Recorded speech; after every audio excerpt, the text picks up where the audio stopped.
আজ আলোচনা করব যে কোনো বর্ণনামূলক উত্তর বা রচনা বা বক্তৃতা এগুলো ছাত্রছাত্রীরা কিভাবে মনে রাখবে। সাধারণত আমরা কি করি, ওদেরকে বলি এগুলো মুখস্থ করতে। লেখা থাকে, কোনো খাতায় লেখা থাকে বা বইতে থাকে, ওদেরকে আমরা মুখস্থ করতে বলি। কিন্তু মনে রাখবেন যে মুখস্থ করা জিনিসটা কিন্তু বেশ কঠিন, আর ওদের পক্ষেও এটা খুব একটা সুখকর হয় না। কারণ যদি রচনাই হয়, তা একটা রচনা তো আর মুখস্থ করলে হয় না, পরীক্ষায় অনেক রকম রচনা আসতে পারে। তো এত বেশি মুখস্থ করা কঠিন, বরং তার থেকে আমি কিছু টিপস দেব, সেগুলো মেনটেন করলে আমার মনে হয় সেটা আরও ভালো হবে। যদি মুখস্থ না করে, মানে পুরো রচনাটা যদি বাচ্চারা যদি মুখস্থ না করে যদি এমন করতে পারে যে তার থেকে কিছু পয়েন্টস তারা যদি আলাদাভাবে তাদেরকে লিখিয়ে দেওয়া হয়, মানে মূল কিছু কিছু পয়েন্টস তার থেকে বেছে নিতে হবে, যেটার উপরে এবারে তারা ভেবে ভেবে সেই পয়েন্টগুলো পরপর লেখা থাকবে। আর সেই পয়েন্ট থেকেই, মানে পয়েন্টের পিছনে কিন্তু কিছু আছে বক্তব্য, তা সেই যে বক্তব্যটা ছোট করে এক লাইন বা দু লাইনে বা কয়েকটি শব্দে তারা লিখে রাখবে। লিখে রেখে সেটাকেই তারা খাটিয়ে খাটিয়ে মনে করে ভেবে ভেবে তাদেরকে বলতে হবে। তাহলে কিন্তু তাদের এতে কি হয়, চিন্তা শক্তির একটা বিকাশ হয়। এটা কিন্তু খুব দরকার, যে শুধু মুখস্থ করে লিখে এলাম বা মুখস্থ করে এই কোনো বক্তৃতা করে এলাম না, এটা কিন্তু মোটেই ঠিক নয়। এটা তার থেকে বরং ওদেরকে একটু ভাবা শেখাতে হবে ছোটোবেলা থেকেই, এই ভাবাটা যেন প্র্যাকটিস করে।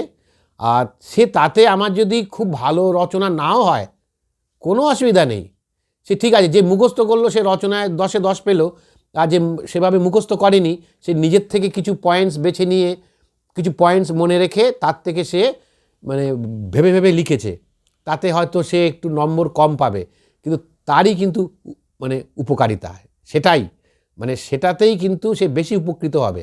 কারণ আজকে সে ক্লাস 2, 3, 4-এ পড়ে, সে কত নম্বর পেল সেটা কিন্তু বড় কথা নয়, তার ভবিষ্যতের জন্য কিন্তু সে কিন্তু তৈরি হচ্ছে। কারণ ভবিষ্যতে তাকে অনেক কিছু পড়তে হবে, সব কিছু কিন্তু মুখস্থ করা সম্ভব না। তাই এখন থেকে এই এই এই পয়েন্ট ধরে ধরে ভেবে ভেবে লেখাটা কিন্তু তাকে রপ্ত করতে হবে। আর একটাভাবে মনে রাখা যায়, সেটা হচ্ছে যে পড়াটা করলো সেটাকে যদি ছবির আকারে তার মনের মধ্যে রাখতে পারে, তা মানে জিনিসটাকে ভিজুয়ালাইজ করতে হবে। সেটাকে এরও আবার দুভাবে হয়, যেটাকে ভিজুয়ালাইজ করা হবে সেটাকে একটা ছবি হিসাবেও রাখতে পারে আমাদের ব্রেনে, বা সেটাকে একটা অন্য গল্পেও, একটা ছোট্ট একটা গল্পেও সেটাকে কনভার্ট করতে পারে। গল্প সবার মনে থাকে, আর যে জিনিসটা আমরা কোনো ছবি, সে আমরা সচক্ষে দেখি বা আমরা মানুষ চোখকে দেখি, সেটাও কিন্তু মনে থাকে। তা আচ্ছা, একটা উদাহরণ দিই, উদাহরণ না দিলে জিনিসটা ক্লিয়ার হচ্ছে না। আচ্ছা, ধরুন এই 23শে জানুয়ারি আমাদের নেতাজি সুভাষচন্দ্র বসুর জন্মদিন, হয়তো স্কুলে অনুষ্ঠান হবে, কোনো ছাত্রছাত্রী সাপোজ বক্তৃতা করবে। তা বক্তৃতা মুখস্থ না করে, আচ্ছা যদি এমন করা যায় যে কোথাও একটা লেখা আছে, বইতে লেখা আছে নেতাজির জীবনী, এখন যদি ভেবে নেওয়া যায় সেটা পড়বে, সেটা পুরোটাই পড়ে সে তার মনে মনে একটা ছবি আঁকবে। তার জন্মগ্রহণ হয়েছিল উড়িষ্যার ওই কটক শহরে, তা কটক শহর তাকে একটুখানি ম্যাপটা খুলে দেখাতে হবে, এটা কিন্তু জরুরি। কিন্তু সে পড়ছে যখনই কোনো ভূগোল ইতিহাস, বা এই যে এটা তো আর ভূগোল ইতিহাস না, এটা একটা আত্মজীবনী, তো এক্ষেত্রেও কিন্তু তার সামনে কিন্তু সেই ভারতের ম্যাপ থাকবে, শুধু ভারতের না, পৃথিবীর ম্যাপটা থাকবে। ম্যাপ দেখা কিন্তু খুব জরুরি। তা ম্যাপটা থাকলো, কটক শহর থেকে সে মনে মনে সেখান থেকে একটা রাস্তা আঁকতে লাগলো। কটক শহর থেকে সে রাস্তা এসে গেল কলকাতায়, স্কটিশ চার্চ কলেজ, সেখানেও কিছু কাহিনী আছে।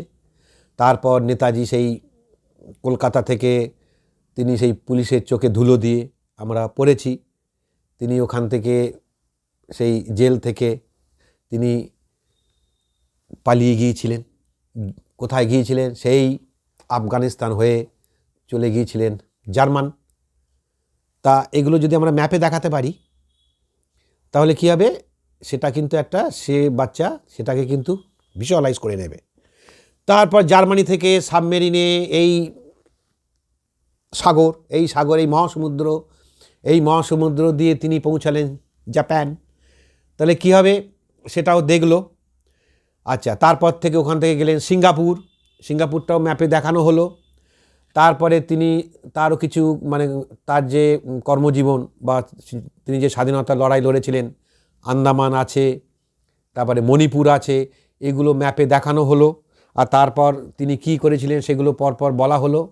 তা এই যে জিনিসটা একদিকে পড়ছে, একদিকে ম্যাপ দেখছে, আর কোথায় কোথায় ওই যে কোন কোন দেশগুলো আসছে এগুলো দেখে নিচ্ছে।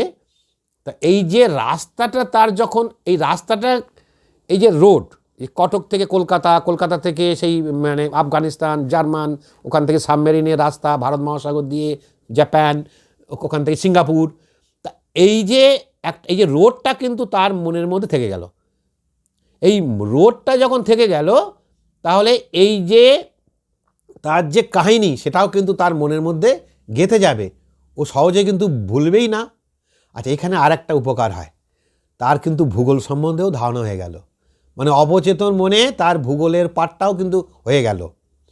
ওই যে অবচেতন মনে সে ভূগোলের পাঠটা নিচ্ছে, কোন দেশ কোথায় গেল, কোন মহাসাগর, কোন রাজধানী, সব কিন্তু তার মুখস্থ হয়ে যাবে। তা একেই বলা হয় মানে সমন্বয়, আর শিক্ষার সমন্বয় ঘটানো, মানে একটার সঙ্গে আরেকটাকে রিলেট করতে হবে। এমন না যে বাংলা পড়ছি তা বাংলাই পড়ছি, আর অঙ্ক তো অঙ্ক। তা দেখতে হবে, এটাই হচ্ছে শিশুদের এভাবেই এখন স্কুলে শেখানো হয় যে একটার সঙ্গে আরেকটা যাতে রিলেট করে দিয়ে মানে একটা সমন্বয় ঘটানো যায় শিক্ষার। তা এটা একটা আপনাদেরকে একটা উদাহরণ দিলাম। তা এভাবেই জিনিসগুলো কিন্তু করতে হবে। ঠিক আছে? তা ঠিক আছে, আজ এই পর্যন্ত। পরের ভিডিওতে আবার দেখা হবে, কথা হবে। ভালো থাকবেন।